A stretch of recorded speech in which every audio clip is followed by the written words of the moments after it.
Então, pessoal, vamos voltar aqui às resoluções, tá, das questões, certo? A gente tinha parado aí na questão de número 111 aí, de 2013, e agora vamos prosseguir com mais uma questão aí de 2013, certo? Então, vamos lá. Diz aí, as fraldas descartáveis que contêm o polímero poliacrilato de sódio 1, aí ele coloca a estrutura aí, tá? São mais eficientes na retenção de água do que as fraldas de pano convencionais, constituídas de fibras de celulose. Aí ele dá aí as duas estruturas, o poliacrilato e aí as fraldas, onde a gente tem a celulose. Aí ele diz, a maior eficiência dessas fraldas descartáveis em relação às de pano deve-se às... Então, pessoal, para você poder resolver essa questão, você tem que lembrar aí das chamadas forças intermoleculares, tá? Então, ó, entre essas forças intermoleculares, a gente tem aí, tá? Forças que vão unir as chamadas ligações secundárias aí, que vão estar unindo compostos, tá? Então, essas forças intermoleculares, a gente pode ter as forças do tipo dipolo-dipolo, certo? Onde eu vou ter aí dipolos permanentes, tá? Eu posso ter as chamadas forças de London,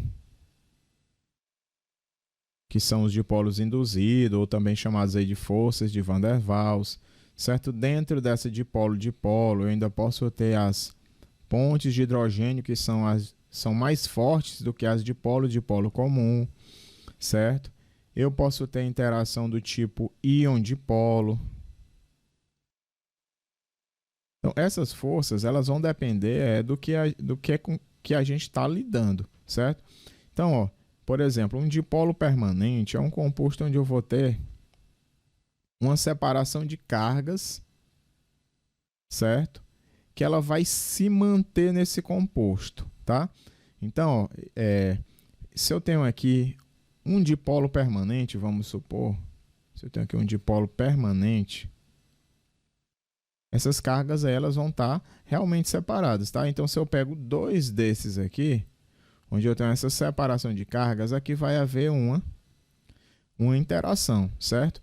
E aí outra coisa, se esse dipolo permanente ele existir em um composto onde eu tenha hidrogênio ligado a um desses três átomos aqui, ó, flúor, oxigênio e nitrogênio, como no caso, por exemplo, da água, H2O, tá?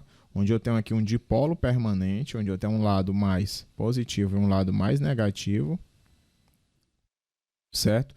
Então, nesse dipolo permanente, eu vou ter o quê? Eu tenho hidrogênio ligado ao oxigênio. Nesse caso, vai acontecer o quê? As pontes de hidrogênio. Então, observem que esse meu primeiro exemplo, caso não tenha hidrogênio ligado a flúor, nem a oxigênio, nem a nitrogênio, é um dipolo comum, tá? Então, nesse dipolo comum, se eu tiver dois, então eu vou ter uma interação dipolo-dipolo, certo?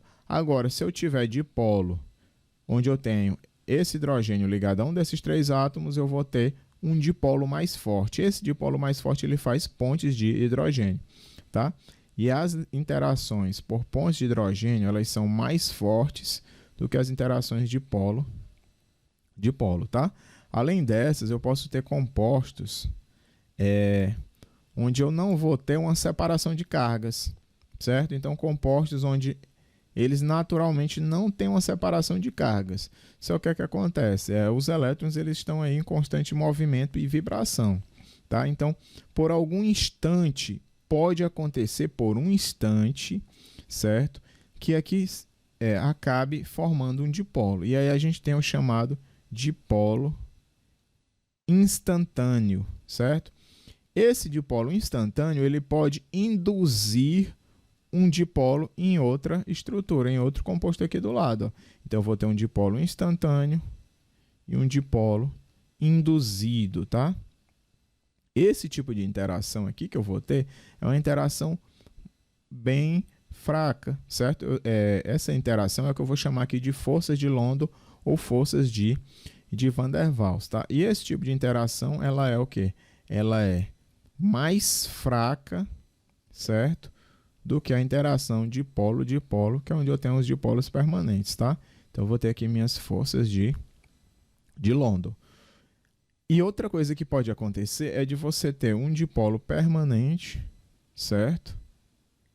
E próximo desse dipolo permanente, eu ter aí, vamos supor, a interação com um íon. Por exemplo, aqui, íon sódio, certo?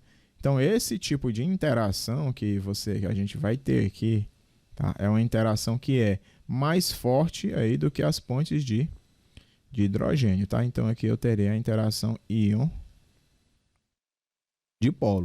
ok? Então, vamos analisar nesses compostos que tipos de interações a gente pode estar tendo aí. Então, vamos analisar aqui. A maior eficiência dessas fraldas descartáveis em relação às de pano deve-se a... Se a gente analisar aqui, a fralda de pano ela tem muitas hidroxilas, onde eu tenho aí hidrogênio ligado aí a átomo bastante eletronegativo. Então, aqui eu posso ter pontos de hidrogênio formado por esses grupos aqui, ó, tá? E aí, como eu tenho a água, que ela é um dipolo permanente, eu posso ter uma interação dipolo-dipolo aí do tipo ponte de hidrogênio, que é a mais forte dipolo-dipolo. Porém, observe que aqui eu tenho a formação de íons aqui no poliacrilato, tá? Eu tenho o íon sódio, mas eu vou ter aqui, ó, essa carboxila aqui, tá? Com a carga negativa. Então, com um poliacrilato, a água ela vai fazer uma interação muito mais forte, certo? Que é uma interação do tipo íon-dipolo. Ok? Então, por isso que ele é mais eficiente aí na hora da retenção da água. A ligação, a interação dele com a água é mais eficiente, aí, mais forte, tá? Então, vamos analisar aqui. A maior eficiência dessas fraldas deve-se. Aí, letra A, interações de polo-dipolo mais fortes? Não. Letra B, interação íon-íon? Não. Letra C, ligações de hidrogênio mais fortes? Não. Letra D, ligações de hidrogênio mais fortes? Também não.